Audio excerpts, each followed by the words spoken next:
ప్రముఖ radiation oncologist doctor నోరీ దత్తాత్రేయుడు పద్మభూషణ్ పురస్కారం దక్కడంపై సంతోషం వ్యక్తం చేశారు. క్యాన్సర్ కు నివారణ ఉందని ప్రజల్లో అవగాహన పెరుగుతుందని పేర్కొన్నారు. వైద్య రంగంలో మరిన్ని సంస్కరణలు రావాలని ఆకాంక్షించిన ఆయన తన కెరియర్ ఎదుగుదలలో మాజీ ముఖ్యమంత్రి నీలం సంజీవ్ రెడ్డి అందించిన ప్రోత్సాహాన్ని ఈ సందర్భంగా గుర్తు చేసుకున్నారు.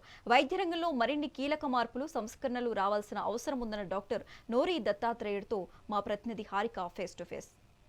స్వాతంత్ర దినోత్సవం సందర్భంగా ఇటు కేంద్ర ప్రభుత్వం పద్మ పురస్కారాలు ఇచ్చింది. అందులో ముఖ్యంగా పద్మభూషణ్ గ్రహీత మనతో పాటు ఉన్నారు డాక్టర్ నోరీ సార్. నమస్కారం సార్. సార్, ముఖ్యంగా ఇటు క్యాన్సర్ అంటేనే మీరు గుర్తొస్తున్నారు చాలామందికి, అంటే డాక్టర్ ఉన్నారు అని అంటే అది మీరే అని చెప్తున్నారు. సార్, ఈ సక్సెస్ వెనుక ఎవరున్నారంటారు సార్? థ్యాంక్ యూ అమ్మా, thank for the interview. I think నేనే కాదు, చాలామంది ఉన్నారు డాక్టర్లు మంచివాళ్ళు. ఇది నేను నాకున్న బ్లెస్సింగ్ ఏమిటంటే, నేను మంచి హాస్పిటల్స్లో రీసెర్చ్ చేశాను. స్లోన్ కేటరింగ్ అని అమెరికాలో #1 హాస్పిటల్ ఇన్ ది వరల్డ్. అక్కడ నా కెరీర్ అంతా అక్కడే గడిపాను. తర్వాత కార్నెల్ యూనివర్సిటీలో.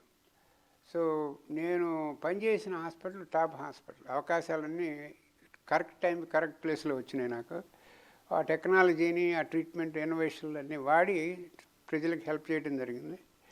మొదటి నుంచి నా ప్లాన్ ఏమిటంటే, నా ఉద్దేశం, నా దృక్పథం ఏమిటంటే, ఏదైనా కొత్త ట్రీట్మెంట్ అమెరికాలో కనుక్కుంటే అది ఇండియాలో కూడా ఉండాలని. అలా 50 ఏళ్ళ నుంచి నేను అక్కడ ఏం జరిగితే ఇక్కడికి చేసేట్టుగా పట్టుకొచ్చాను నేను. అందుకనే ఇప్పుడు I'm so happy, so proud that most of the cancers can be treated here in especially Hyderabad కానీ ఆంధ్రాలో కానీ. They are very good hospitals, very good hospitals, in par with Western hospitals. What we are missing is that we have to make it more accessible and affordable. అప్పుడు ప్రజలకు బాగా అందుబాటులో ఉంటుంది. మీ ఆదర్శం ఏంటి సార్? అంటే మీరు డాక్టర్ అవ్వాలన్న ఆదర్శం ఎలా వచ్చింది? డాక్టర్ అవ్వాలన్న ఆదర్శం నాకు చిన్నప్పటి నుంచి ఉండేది.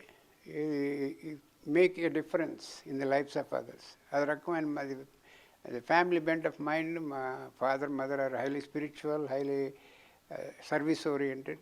సో దాంతో నాట్ ఓన్లీ టు ఎక్సెల్ ఏదో నీకు పెద్ద రివార్డ్స్ వచ్చి $multi-million సంపాదించి కూర్చోవడం అనేది నా బుక్లో లేదు. అది you have to make a difference in the lives of others. Then only you are a human being. అంటే మీరు ముఖ్యంగా అంటే ఏ అవార్డుని అంటే ఆశించలేదు, కానీ మీకు దానంతట అదే వస్తున్నాయి. మీరు యూత్కి ఇచ్చే ఇన్స్పిరేషన్ మాటలు ఏంటి సార్? నేను యూత్కి ఇచ్చే ఇన్స్పిరేషన్ మాటలు ఏమిటంటే, always work hard. There is no short cut for success. You have to work hard and there is no second chance for first impression. So whatever you do, do it with devotion, commitment, and have high goals you want to achieve. Even if you achieve 90% of your goals, you are already ahead of times. And final question, sir. ఇది మీకు చాలా special అన్నారు ఇందాక. ఎందుకు sir special ఈ Padma Bhushan award? ఈ Padma Bhushan award special అంటే అమ్మా, people, more and more people now, just like you are interviewing me, will be listening from me. Thank you. Thank you, sir. Thank you very much.